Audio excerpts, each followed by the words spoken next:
Oi, este é apenas um corte do podcast Nômade. Para escutar o episódio completo e dezenas de outros episódios, basta acessar a sua plataforma de podcast favorita. Vamos ao corte.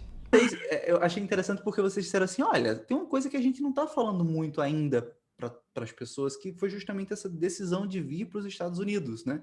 Então vamos começar a falar dos Estados Unidos, né? Vocês estão agora encontrando cantos tenebrosos nos Estados Unidos para atolar o carro e esperar os serial killers chegarem. Enfim, contem essa decisão.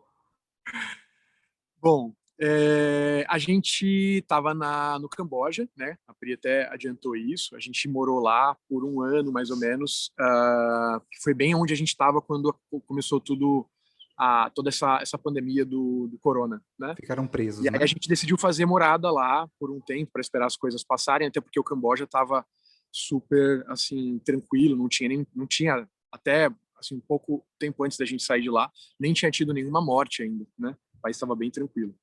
Então a gente ficou lá, só que chegou uma hora que a gente começou a sentir o chamado da estrada, assim. A gente adorou o momento que a gente passou lá, mas a gente já estava querendo sair.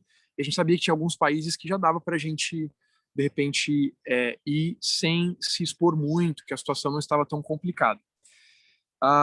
E aí a gente começou a olhar as nossas possibilidades, né? A gente Ah, literalmente abriu um mapa exato.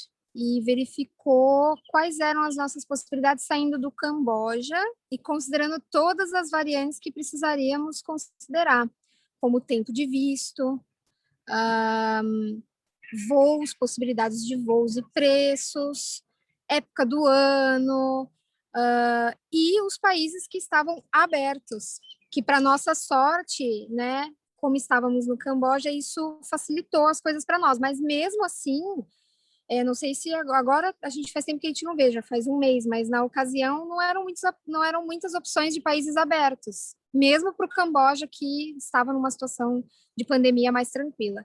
Então, avaliando todas as possibilidades, a gente chegou nos Estados Unidos, né? A gente encontrou o combo, né? Nós já tínhamos o visto, então nós já trouxemos para a viagem os passaportes com os vistos, com os nossos vistos americanos. Então, isso já não era uma preocupação. A segunda questão é a possibilidade de ficar aqui 6 meses. E a terceira questão é a questão da pandemia, que já estava melhorando aqui. Isso era uma preocupação para nós também. E quarto, a gente encontrou um voo que não foi o mais barato, mas era um voo aceitável, era um voo que inclusive a gente poderia fazer à escala, porque essa era uma outra coisa complicada também. Às vezes às vezes encontrava um voo cuja escala a gente não podia fazer. Nem sabíamos por que esse voo estava à venda disponível, mas eram escalas que não podiam ser feitas. Então, quando a gente encontrou o cenário perfeito, a gente foi se animando e decidimos vir. E aí aqui tem muita natureza, né? Então tem muita coisa outdoor. O tempo também, a época do ano é a melhor para poder vir para cá, né? Aqui, dependendo do lugar onde você vai, é frio para dedéu, né? E aí, enfim, então a gente está chegando, a gente está na primavera agora, chegando no verão.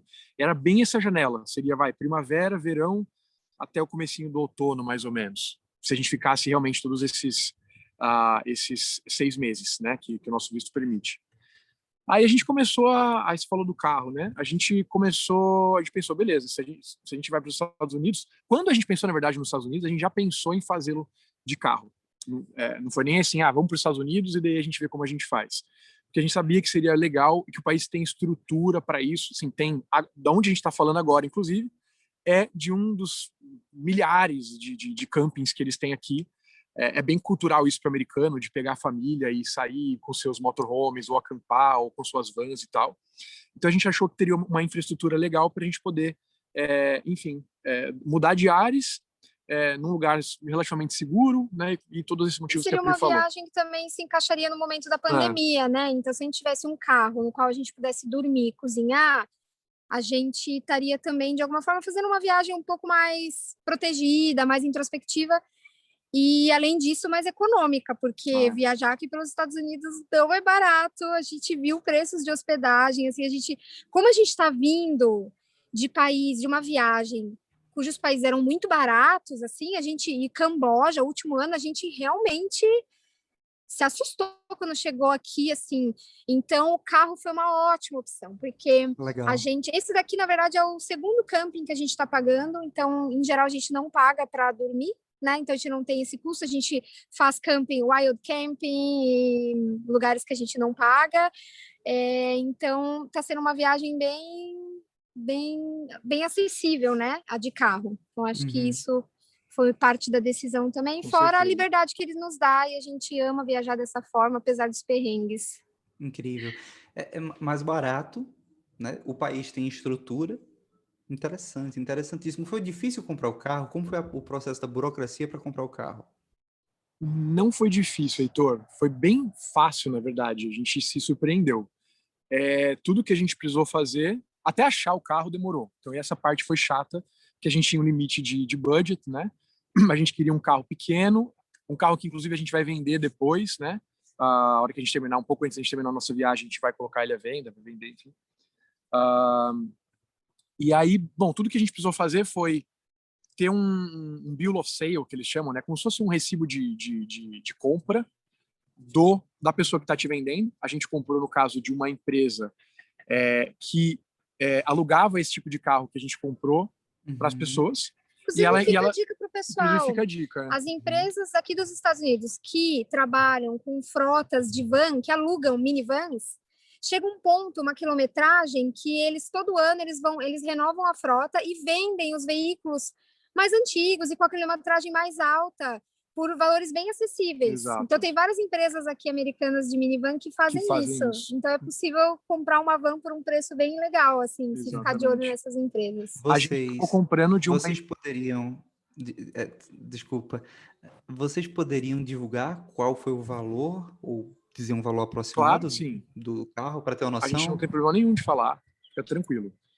A gente pagou com taxa... No carro, a gente pagou $5.000. Só que aí tiveram taxas de transferência que foi mais ou menos $600 para $700, entendeu? Se a gente conseguir vender esse carro por algo por volta de $5.000, já vai estar maravilhoso, porque assim, a primeira ideia da gente viajar por aqui foi da gente alugar, na verdade.